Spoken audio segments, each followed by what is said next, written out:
الحمد لله رب العالمين والصلاة والسلام على رسوله الكريم وعلى آله وصحبه أجمعين أما بعد قال الله تعالى في كلامه المجيد والفرقان الحميد أعوذ بالله السميع العليم من الشيطان الرجيم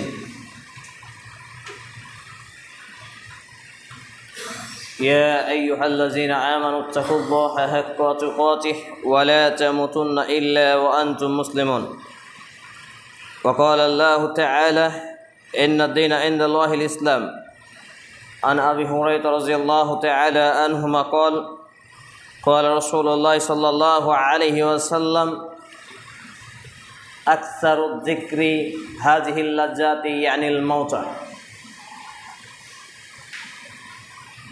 رب اشرح لي صدري ويسر لي أمري واحلل عقدة من لساني يفقهوا قولي رب أبشر ولا تؤشر وتمم بالخير رب زدني علما رب زدني علما رب زدني علما যাবতীয় প্রশংসা গুণগান গুণকীর্তন হামদ ও শানা একমাত্র আল্লাহ রাব্বুল আলামিনের নিমিত্তে, যিনি এক ও একক ওয়াহদাহু লা শারীক খালিক এবং মালিক।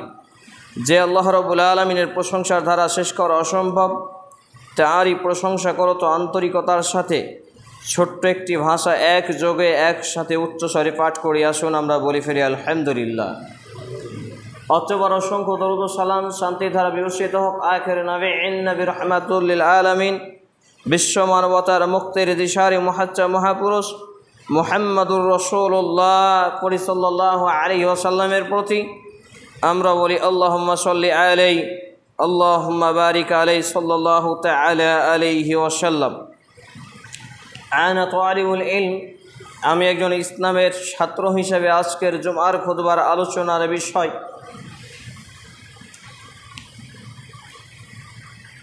ভিন্ন রীতিনীতিতে মুসলিম জাতি। ভিন্ন জাতীয় রীতিনীতিতে মুসলিম জাতি উল্লেখিত বিষয়ের প্রতি পবিত্র কোরআন এবং সেই সুন্নাহর আলোকে গুরুত্বপূর্ণ তথ্য ও তথ্যবহুল বিবরণের আপ্রাণ প্রচেষ্টা রাখছি ইনশাআল্লাহুল আজিজ। ওমা তৌফিক ইল্লা বিল্লাহ আলাইহি তাওয়াক্কালতু ওয়া ইলাইহি উনীব। ভিন্ন জাতি, সংস্কার, সংস্কৃতি শব্দগুলো আমাদের মধ্যে প্রচলিত এবং প্রসিদ্ধ থাকলেও এর শাব্দিক, আবিধানিক, পারিভাষিক অর্থগুলো বুঝতে, অনুধাবন করতে আমরা ব্যর্থ। অর্থাৎ বর্তমান সময় আমরা নিজেদেরকে মুসলমান বলে দাবি করলেও আমাদের প্রত্যেকটা সরকারি ডকুমেন্টসে পরিচয় মুসলমান থাকলেও আমরা প্রকৃত অর্থে আল্লাহ এবং তার রসুলের গত পদ্ধতি অনুসারে আদৌ মুসলমান হতে পারিনি বলে আমার তদন্তের দাবি।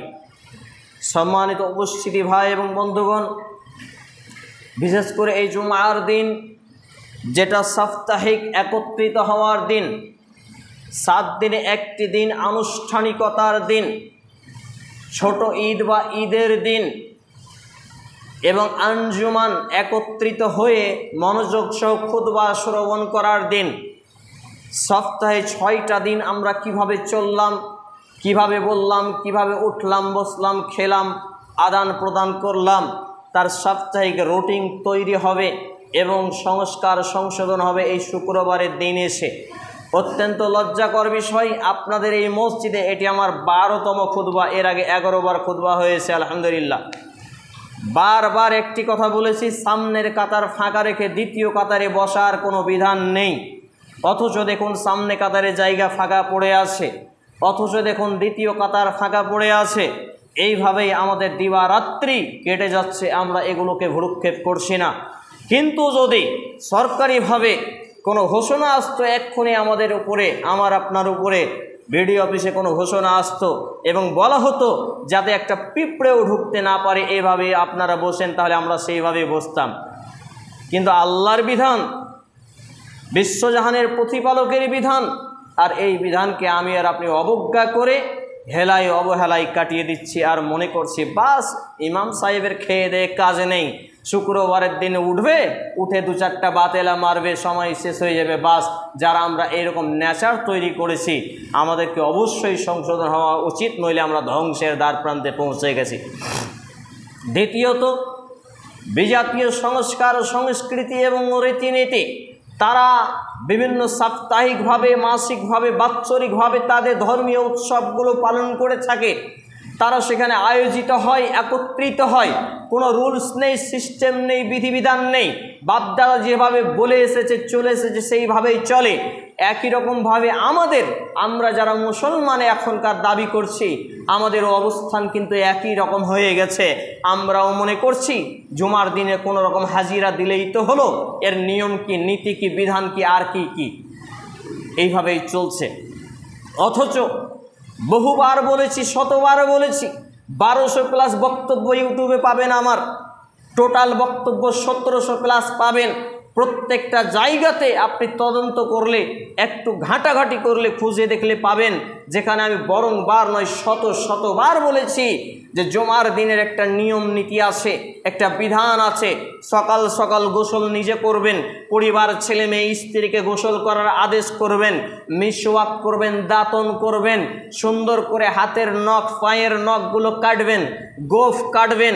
দাড়ি কাটছাট করতে হয় না, কিন্তু এটাকেই অনেকে আগে ক্লিন শেভ করে। তারপর নাভির নিচের, বগলের নিচের লোম থাকলে সেগুলো ছিঁড়ে ফেলবেন বা কেটে ফেলবেন। তবে বগলের নিচের লোম কেটে ফেলা নয়, ছিঁড়ে ফেলা হচ্ছে সুন্নাত, যেটা আমি আমার জীবনে কাটা কি বুঝেই না, হাত দিয়ে উপড়ে ফেলে দিই।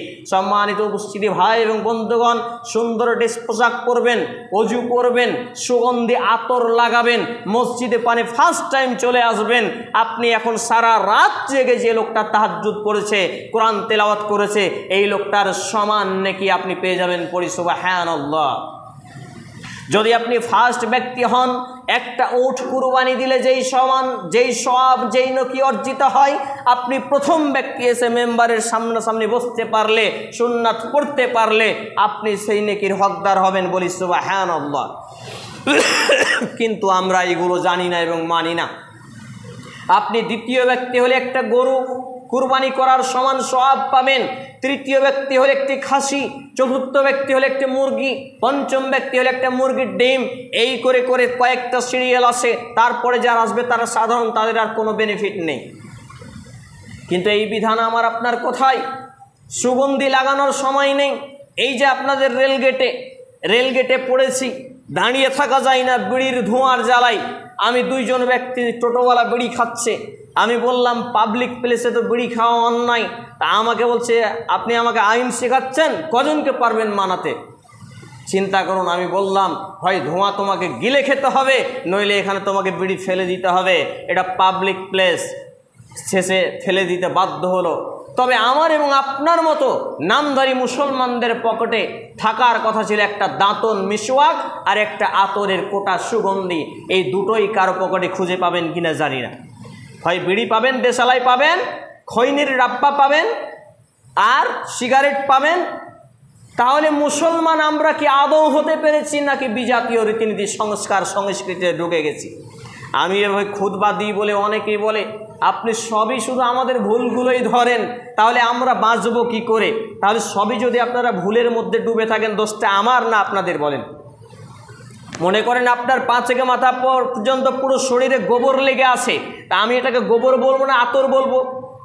গোবরিতে বলতে হবে। তাহলে আমার আপনার মধ্যে ভুল থাকলে ভুলগুলো ধরে দেওয়া আমার ইমানই দায়িত্ব।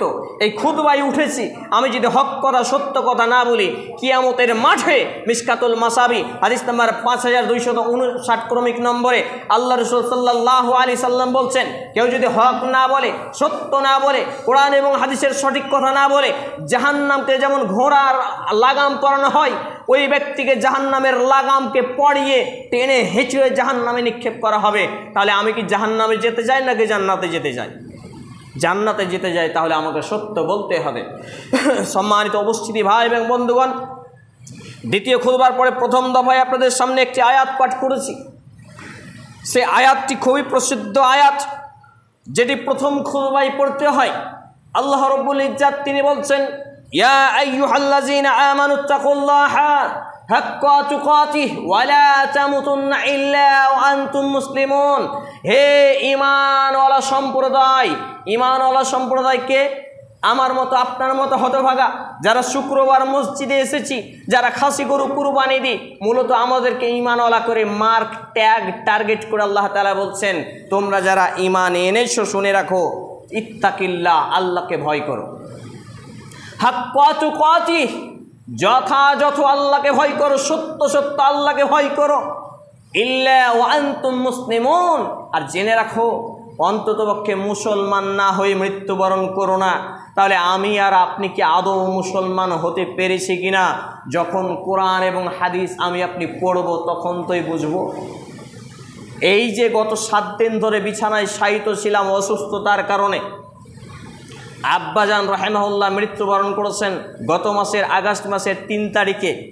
আব্বার মৃত্যুর পরে অসুস্থ হয়েছি, ইমামতি করেছেন, ওইদিকে 19 বছর এইদিকে 8 বছর, প্রায় 27 বছর ইমামতি করলেন। 50 বছরে যুক্তি গিয়ে দুনিয়া ছেড়ে চলে গেলেন।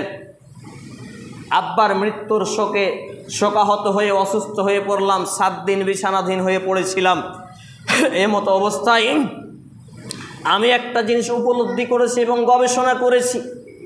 আমি নিজেকে নিয়ে, নিজের পরিবারকে নিয়ে, নিজের ছেলে মেয়েকে নিয়ে, পাড়া প্রতিবেশী সমাজকে নিয়ে, জাতিকে নিয়ে একটা গবেষণা করেছি 7 দিন যাবত। একটা বিষয়, ফেসবুককে আনইনস্টল করে রেখেছিলাম, ফেসবুক খুলিনি, কারণ ফেসবুকে সময়ের অপচয় হয়, নোংরামি আসে বলে গবেষণা করার জন্য শুয়ে শুয়ে সালাত আদায় করেছি, বসে বসে সালাত আদায় করেছি, দাঁড়িয়ে দাঁড়িয়ে সালাত আদায় করেছি। কারণ নবী মুহাম্মদুর রাসূলুল্লাহ সাল্লাল্লাহু আলাইহি সাল্লাম বলছেন, তোমরা সালাত আদায় করো দাঁড়াইতভাবে, দাঁড়িয়ে দাঁড়িয়ে, যদি না পারো বসে বসে, যদি না পারো শুয়ে শুয়ে সালাত আদায় করো। দেহে শ্বাস থাকা পর্যন্ত সালাত অর্থাৎ নামাজ পড়তেই হবে। আজকে আমি আর আপনি একটু বাহানাতেই, যুবক ভাইরা বলে প্যান্টটা ভালো নেই, আজকে নামাজ পড়তে যাব না, বৃদ্ধরা বলে নামাজ এখানে ধরিনি, নামাজ নাকি ধরার জিনিস, ছাড়তে হয় কিন্তু ধরা হয় না। এইভাবে টাল বাহানা করে কেটে যায়। দিন শেষে, বেলা শেষে, মাস শেষে, বছর শেষে, জীবন শেষে কবর পানি আমি আপনি চলে যাই। কবরে গিয়ে আমাকে আপনাকে পেটাই, সারা পৃথিবীর লোক শুনতে পাই, মানুষজন ছাড়া, মানুষ আর জিন ছাড়া সব কিছু শুনতে পাই, মাইকটা শুনতে পাই, ফ্যানগুলো শুনতে পাই, দেয়াল শুনতে পাই, গরু ছাগল বকরি শুনতে পাই, এই কবরের চিৎকার কিন্তু মানুষ শুনতে পায় না। তাই তো হতভাগা নামদারি মুসলমানরা মুসলমান হয় না, মুসলমান দাবি করে কিন্তু তারা নামাজ আদায় করে না। সম্মানিত উপস্থিতি ভাই এবং বন্ধুগণ, দিবারাত্রি আমরা হাক্কা তুকাতি, সত্য সত্য মুসলমান হওয়া থেকে দূরে থেকেছি। সত্য সত্য আল্লাহ ভীতি কি আমরা বুঝি না। সত্য সত্য আল্লাহ ভীতি কি একটু দেখাবো আপনাকে। আমি আপনার মসজিদে খুতবা দিতে আসছি, রাস্তায় আপনার সঙ্গে দেখা, আপনি হুক্কা মারছিলেন, টান এইরকম করে টান মারছিলেন, আমাকে দেখে বিড়িটা পেছন দিকে করে দিলেন। এটা আল্লাহ ভীতি না আমাকে ভয় করা হলো, কোনটা বলেন? আল্লাহ ভীতি থাকলে বিড়ি খাওয়া হারাম, আপনি খাবেন না। আপনি আমাকে ভয় দেখিয়ে কি করতে চাচ্ছেন, কি বোঝাতে চাচ্ছেন? কোনো লাভ আছে? এক সিগি লাভ আছে? এটা হলো রিয়া, লৌকিকতা, লোক দেখানো। আর লোক দেখানো কর্ম যে করবে সে দুনিয়াতে পেয়ে যাবে, পরকালে তার জন্য জাহান্নাম অনিবার্য হয়ে যাবে। আল্লাহ ভীতি কাকে বলে? আপনার বাড়ির পাশে আমের গাছ আছে বা বিভিন্ন ফসলাদি লাগানো আছে, দুটো আমের ডাল ভেঙে বগলে গুজে নিয়ে চলে এলেন বাড়ি, ছাগলকে খাওয়াবেন, এটা আল্লাহ ভীতি হলো? আমার মতো লোককে দেখলেন যে বললেন আর আজকেই ভাঙলাম, কোনোদিন ভাঙি না। না, আল্লাহ ভীতি মানে আপনি পা একটা সামনে ফেলবেন, শতবার ভাববেন, পা একটা পেছনে ফেলবেন, শতবার ভাববেন, পাটা ন্যায়ের পথে এগোচ্ছে নাকি অন্যায়ের পথে, পাটা ন্যায়ের পথে ফেলছি নাকি অন্যায়ের পথে, একটা কথা বলছি, কথাটা নেই বলছি নাকি অন্যায়, একটা কাজ করছি, কাজটা নেই নাকি অন্যায়। এটা হলো আল্লাহ ভীতি। এই আল্লাহ ভীতি আমার আপনার আজকে কোথায়?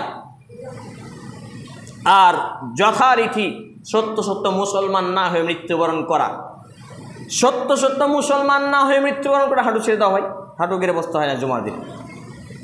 সত্য সত্য মুসলমান হওয়া মানে দিনে এবং রাতে 5 ওয়াক্ত নামাজ যারা আদায় করে না এরা মুসলমান নয়, এরা মুসলমান নয়, এরা মুসলমান নয়, এ কথা আমার নয়, এ কথা আমার বাপের নয়, এ কথা আমার বাপের বাপেরও নয়, এ কথা স্বয়ং নবী মুহাম্মদুর রাসূলুল্লাহ সাল্লাল্লাহু আলাইহি সাল্লামের। আর যদি পড়তে জানেন সূরা আর-রুম আয়াত নম্বর 31, আপনি দেখুন, আকিমিস সালাতা ওয়া লা তাকুনু মিনাল মুশরিকিন, সালাত আদায় করো, নামাজ প্রতিষ্ঠিত করো, দিনে এবং রাতে 5 ওয়াক্ত নামাজকে প্রতিষ্ঠিত করতে বলা হয়েছে। এবং মুশরিকদের দলে দলভুক্ত হইও না। মুশরিক মানে যারা শিরক করে, যারা পূজা করে, যারা আল্লাহ ছাড়া অন্যের ইবাদত বান্দেগি করে, তাহলে যারা নামাজ পড়ে না তারা কখনো মুসলমান নয় এই আয়াতে কারিমার দ্বারা। সম্মানিত উপস্থিতি ভাই এবং বন্ধুগণ, আল্লাহ রাব্বুল আলামিন আরো চমৎকারভাবে কয়েকটি কথা বলেছেন, আমি আপনি উপলব্ধি করে আসুন। আল্লাহ তাআলা বলছেন, ইয়া আইয়ুহাল্লাযীনা আমানু দুখুলু ফিস সিলমি কাফাতান ওয়া লা তাত্তাবিউ খুতুওয়াতিশ শাইতান ইন্নাহু লাকুম আদুউম মুবিন। হে ঈমানওয়ালারা, তোমরা পরিপূর্ণভাবে ইসলামের মধ্যে ঢুকে যাও, সম্পূর্ণরূপে মুসলমান হয়ে যাও, আর তোমরা শয়তানের পদাঙ্ক অনুসরণ করো না।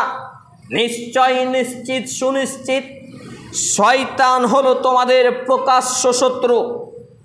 আজকে আমরা শয়তানের পদাঙ্ক অনুসরণ করি না, অনেকে শয়তানের খালাতো মামাতো চাচাতো ভাই হয়ে গেছি।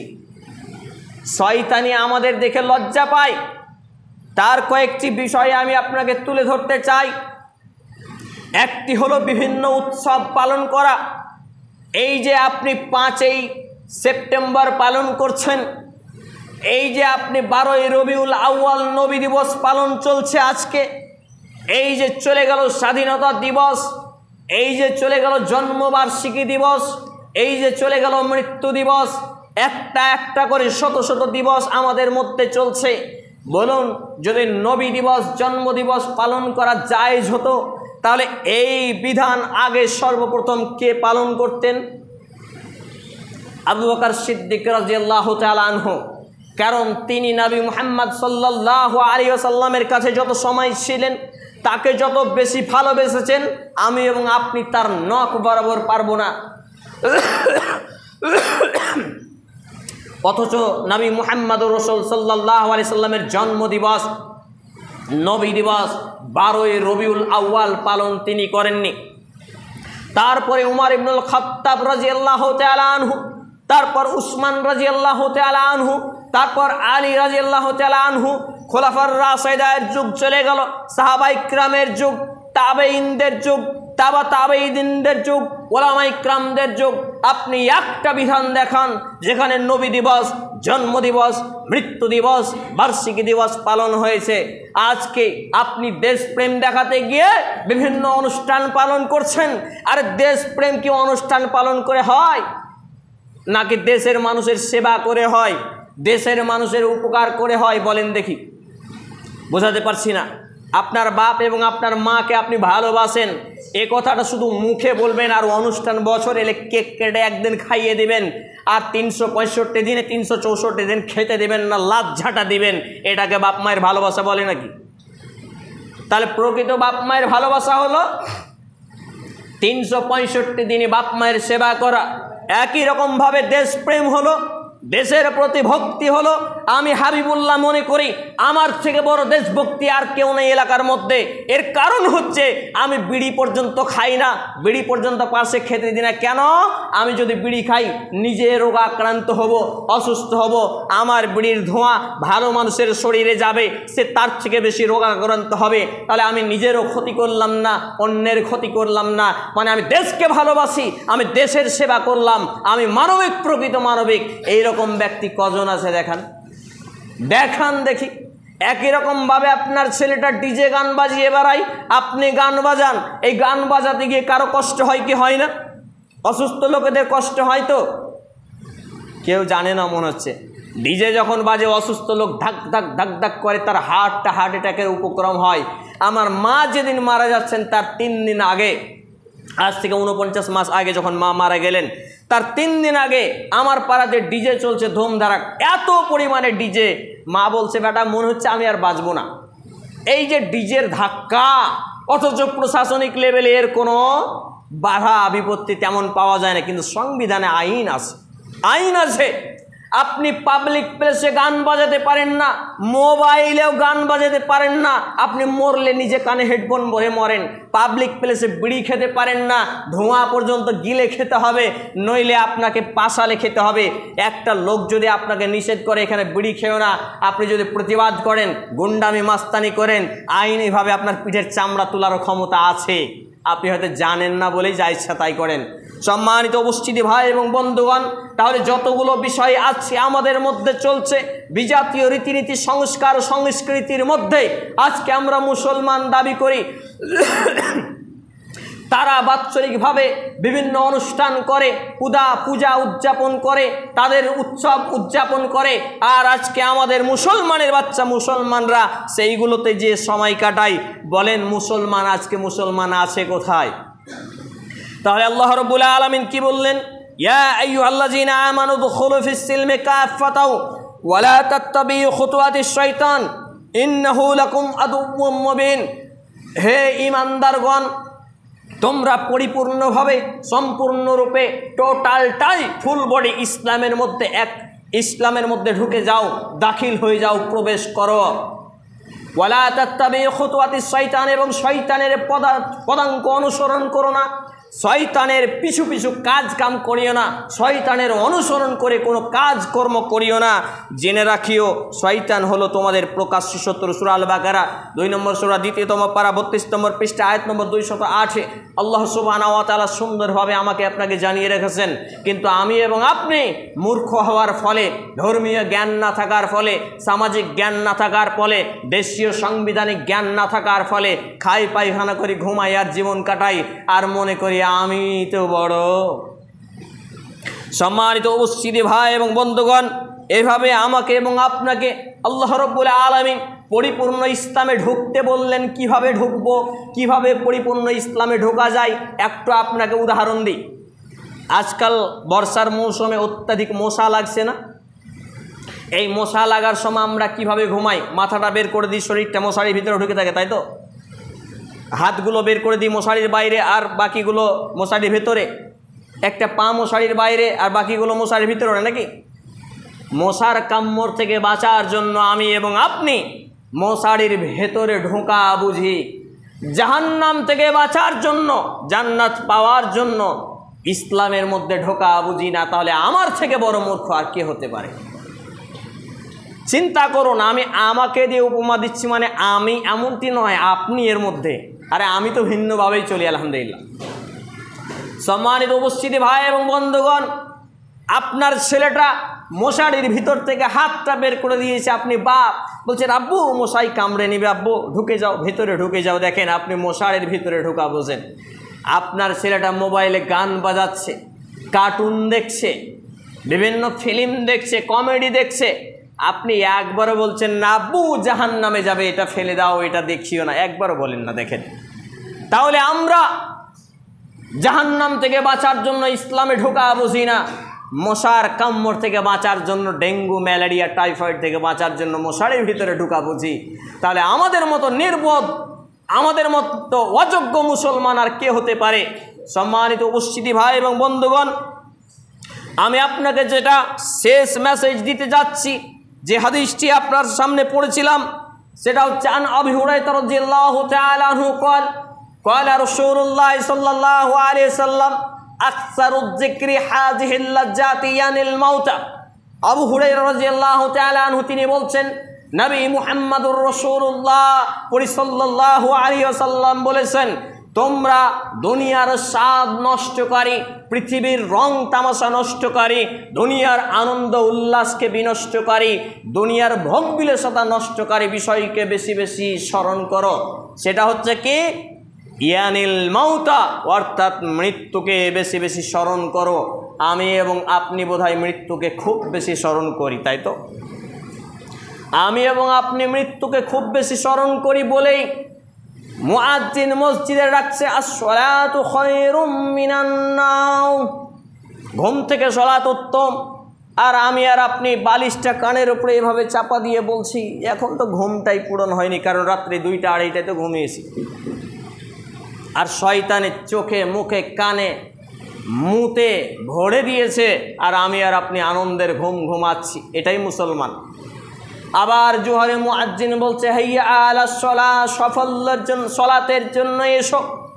হাইয়া আলাল ফালাহ, সাফল্যের জন্য এসো। সাফল্য পেতে সাকসেস হতে আজকের যুবকরা কি না করে, master, doctor, professor, barrister, engineer কোন পথে না হাঁটে, অথচ চূড়ান্ত সাফল্য আল্লাহ রাব্বুল আলামিন মেসেজ দিয়ে দিয়েছেন যে হাইয়া আলাস সালাহ, সালাতের জন্য এসো মসজিদে। হাইয়া আলাল ফালাহ, সাফল্য নিয়ে বেরিয়ে যাও। সুবহানাল্লাহ। কিন্তু এই জ্ঞান কোথায়? সব থেকে বড় ভয়ঙ্কর একটা বিষয়, আমি যেটাই কয়েকদিন গবেষণা করলাম, এই 7 দিন বিছানায় শায়িত হয়ে অসুস্থ থাকা অবস্থায় যেটা সব থেকে বেশি গবেষণায় আমি যেটা পেয়েছি, সেটা হচ্ছে একজন ব্যক্তি বিছানায় অসুস্থ হয়েও শুয়ে শুয়ে হলেও সে সালাত আদায় করে, নামাজ আদায় করে, কারণ সে জানে বেনামাজি অবস্থায় যদি মারা যায় 70টা পৃথিবীর মতো পৃথিবী যদি মানুষকে উপকার করে থাকি, 86 বার যদি হজ করে থাকি, যতই ভালো কাজ করি না কেন আমার জান্নাতে যাওয়া হবে না, এই ভয়ে একটা লোক উঠে বসতে পারে না, বিছানায় শুয়ে শুয়ে চোখের পানি ঝরিয়ে গড়িয়ে বিছানায় শায়িত অবস্থায় দৈনিক 5 ওয়াক্ত সালাত নামাজ আদায় করে। কিন্তু ওয়াধম, পাপী, বদ, দুশ্চরিত্র, বেঈমান, বেদিন, মুনাফিক মার্কা নামধারী মুসলমানরা ঠিক চলাফেরা করে, হাঁটা চলা করে, দৌড়াদৌড়ি করে, ছুটাছুটি করে, কিন্তু মসজিদের ডাককে অবজ্ঞা করে। এই যে মসজিদের 4 দেওয়ালের পাশে যতগুলো বাড়ি আছে, মুসলমানের বাড়ি নাকি হিন্দুর বাড়ি, খ্রিস্টান ডমচামার মেথরের বাড়ি, কার বাড়ি ভাই? মুসলমানের বাড়ি।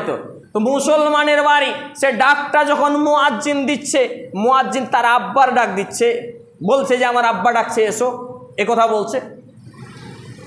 আল্লাহু আকবার, আল্লাহু আকবার, আল্লাহ সবচেয়ে বড়, আল্লাহ সবচেয়ে বড়, এই কথা বলেছে। আশহাদু আল্লা ইলাহা ইল্লাল্লাহ, তিনি সাক্ষ্য দিচ্ছে আল্লাহ ছাড়া সত্য কোনো ইলাহ উপাস্য নেই। আশহাদু আন্না মুহাম্মাদুর রাসূলুল্লাহ, আর মুহাম্মদ সাল্লাল্লাহু আলাইহি সাল্লাম হলেন আল্লাহর প্রিয় বান্দা নবী রাসূল। হাইয়া আলাস সালাহ, সালাতের জন্য এসো। হাইয়া আলাল ফালাহ, সাফল্য নিয়ে বেরিয়ে যাও। আল্লাহু আকবার, আল্লাহু আকবার, আল্লাহ সবচেয়ে বড়, আল্লাহ সবচেয়ে বড়, লা ইলাহা ইল্লাল্লাহ, তিনি ছাড়া সত্য কোনো ইলাহ উপাস্য নেই। তবে এই আল্লাহর ডাককে অবজ্ঞা করার শাস্তি পাবে বেনামাজি, নামাজ ত্যাগ করার শাস্তি পাবে বেনামাজি। এত বড় মসজিদ নির্মাণ করেছে, মসজিদে মুসল্লি হয়নি, এর শাস্তি পাবে নামাজ। এই মুসলমানের বাচ্চারা আজকে সমাজে যারা বড় বড় মসজিদ নির্মাণ করেছে, এই ফ্যান, লাইট, মাইক, হ্যান ত্যান সব লাগিয়েছে, মসজিদে মুসল্লি হয়নি, কমিটি সহ সবাইকে জাহান্নামে নিক্ষেপ করা হবে। এর কারণ মসজিদকে আবাদ করার জন্য নির্মাণ করা হয়, মসজিদকে লোক দেখানোর জন্য নয়, যে আমাদের গ্রামে ঘন ঘন মসজিদ, অমুক আর তমুক আর হ্যান আর ত্যান। মসজিদ আবাদ করার জন্য মানে হচ্ছে আস-সাজিদ, সাজিদ বলা হয় তাকে যে সাজেদা করে, আর সাজেদার স্থান হচ্ছে মসজিদ। অতএব আমাকে এবং আপনাকে বেজাতীয় রীতিনীতি ত্যাগ করে পরবর্তী ওয়াক্ত থেকে সলাতুল আসর থেকেই প্রকৃত অর্থে মুসলমান হতে হবে, সত্য সত্য মুসলমান হতে হবে। এক কান দিয়ে শুনলাম আর এক কান দিয়ে বের করে দিলাম, এর পরিণতি হবে জাহান্নামের আগুনের গলিত সীসা কানে ঢেলে দেওয়া হবে, আর ফেরেশতা মগরি দিয়ে পিটাবে, হাতুড়ি দিয়ে পিটাবে। একটা হাতুড়ির পিটনে নবী মুহাম্মদুর রাসূলুল্লাহ সাল্লাল্লাহু আলাইহি সাল্লাম বলছেন, ইসবাতু আজাবিল কবর গ্রন্থে এসেছে হাদিসটি, যে একটা হাতুড়ির বাড়ি, যেই হাতুড়িটা যদি কোনো পাহাড়ে মারা হয়, পাহাড়টা চূর্ণ বিচূর্ণ তুলার মতো উঠতে থাকবে। এইরকম একটা হাতুড়ি দিয়ে বেনামাজি, বেদিন, বেঈমানগুলোকে মারা হবে, আর সে মাটির 70 গজ নিচে চলে যাবে। নাউযুবিল্লাহি মিন যালিক। এরপরেও আমাদের ভয় হবে না? সম্মানিত উপস্থিতি ভাই এবং বন্ধুগণ, আসুন আমরা পবিত্র কোরআন এবং সহিহ সুন্নাহকে ফলো করি, আমরা পবিত্র কোরআন এবং সহিহ হাদিসের আলোকে আমাদের জীবনকে গঠন করি। আমরা জুমার খুতবায় যা শুনলাম তা যেন মান্যতা করি, আমরা যা শুনলাম তা মান্যতা করার পরে যেন অন্যের কানে পৌঁছে দিই। আর আরেকটি রিকোয়েস্ট করব, মেয়েদের জুমার ব্যবস্থা করুন ইমিডিয়েট, মেয়েদের জুমার ব্যবস্থা করুন। মা এবং বোনরা এখন সব থেকে বেশি বেদিন বেঈমান হচ্ছে, জেনা ব্যভিচারের মতো অশ্লীলতায় লিপ্ত হচ্ছে। শুধু জুমা নয়, 5 ওয়াক্ত নামাজের ব্যবস্থা করুন মেয়েদের। মসজিদ কমিটি, মাদ্রাসা কমিটি, ঈদগাহ কমিটি টোটালকে চ্যালেঞ্জ করেছি আমি, যদি এরা ব্যবস্থা না করে খুব শীঘ্রই এরা যখনই মারা যাবে তখনই পাকড়াও হবে, কবরে পাকড়াও হবে, কিয়ামতের মাঠে পাকড়াও হবে, জাহান্নাম যেতে হবে এই সিদ্ধান্তের কারণে। অতএব মেয়েদের জন্য সালাতের ব্যবস্থা করুন, মেয়েদের জন্য জুমার ব্যবস্থা করুন, তারাবির ব্যবস্থা করুন, ঈদের ব্যবস্থা করুন। আল্লাহ রাব্বুল আলামিন যেন আমাদেরকে সুমতি দিন, আমরা বলি আল্লাহুম্মা আমিন। হে আল্লাহ রাব্বুল আলামিন, আমরা যারা উপস্থিত জুমার ঘরে উপস্থিত হয়েছি, আল্লাহ আমাদের এই উপস্থিত হওয়ার ওসিলাকে কেন্দ্র করে আমাদের জীবনের জানা অজানা, প্রকাশ্যে গোপনে, ছোট বড় সমস্ত পাপগুলোকে মাফ করে দিন, আমরা বলি আল্লাহুম্মা আমিন। হে আল্লাহ রাব্বুল আলামিন, আমরা যারা অসুস্থ আমাদেরকে পূর্ণাঙ্গ শেফায়ে কামেলা আজিলা দিন, আমরা বলি আল্লাহুম্মা আমিন। হে আল্লাহ রাব্বুল আলামিন, আমরা যারা অভাবী আমাদেরকে অভাবমুক্ত হালাল জীবিকা নির্বাহ করার তৌফিক নসিব করুন, আমরা বলি আল্লাহুম্মা আমিন। হে আল্লাহ রাব্বুল আলামিন, যতগুলো যুবক এখানে এসেছে তাদের গায়রত, তাদের হায়া, তাদের লজ্জাকে জাগ্রত করে পরবর্তী সময় পর থেকে তাদেরকে পরিপূর্ণ মুসলমান হওয়ার তৌফিক নসিব করুন, আমরা বলি আল্লাহুম্মা আমিন। হে আল্লাহ রাব্বুল আলামিন, সমস্ত বিড়িখোরকে বিড়ির নিশা ছাড়িয়ে দেওয়ার তৌফিক দিন, আমরা বলি আল্লাহুম্মা আমিন। হে আল্লাহ রাব্বুল আলামিন, যতগুলো লোক বেনামাজি আছে, দাড়ি কাটে, যাবতীয় পাপে যুক্ত আছে, তাদেরকে সমস্ত পাপ থেকে দূরে থাকার তৌফিক নসিব করুন, আমরা বলি আল্লাহুম্মা আমিন। হে আল্লাহ রাব্বুল আলামিন, আমাদের যারা মুসলমান হয়ে মৃত্যুবরণ করেছে প্রত্যেকের বাপ মা, ভাই বোন, আত্মীয় স্বজন, বিশেষ করে আমার মা, আব্বা, নানা এবং নানি, আল্লাহ রাব্বুল আলামিন তারা অন্ধকার কবরে কিভাবে রয়েছে আমরা জানি না, তাদের জীবনের ভুল ত্রুটি ক্ষমা করুন, তাদের কবরে শান্তির বিছানা বিছিয়ে দিন, তাদেরকে জান্নাতুল ফিরদাউস নসিব করুন, আমরা বলি আল্লাহুম্মা আমিন। এ দাবি, এ দোয়া, এ দরখাস্ত মহান আল্লাহ সুবহানাহু ওয়া তাআলার সামনে রেখে আমরা আমাদের জুমার খুতবার আলোচনা এখানেই দিচ্ছি। আল্লাহুম্মা সাল্লি আলা মুহাম্মাদিন ওয়া আলা আলি মুহাম্মাদ কামা সাল্লাইতা আলা ইব্রাহিম ওয়া আলা আলি ইব্রাহিম ইন্নাকা হামিদুম মাজিদ। আল্লাহুম্মা বারিক আলা মুহাম্মাদিন ওয়া আলা আলি মুহাম্মাদ কামা বারাকতা আলা ইব্রাহিম ওয়া আলা আলি ইব্রাহিম ইন্নাকা হামিদুম মাজিদ। সুবহানা রাব্বিকা রাব্বিল ইজ্জাতি আম্মা ইয়াসিফুন ওয়া সালামুন আলাল মুরসালিন ওয়া আখিরু দাওয়ানা আনিল হামদুলিল্লাহি রাব্বিল আলামিন। আসসালামু আলাইকুম ওয়া রাহমাতুল্লাহি।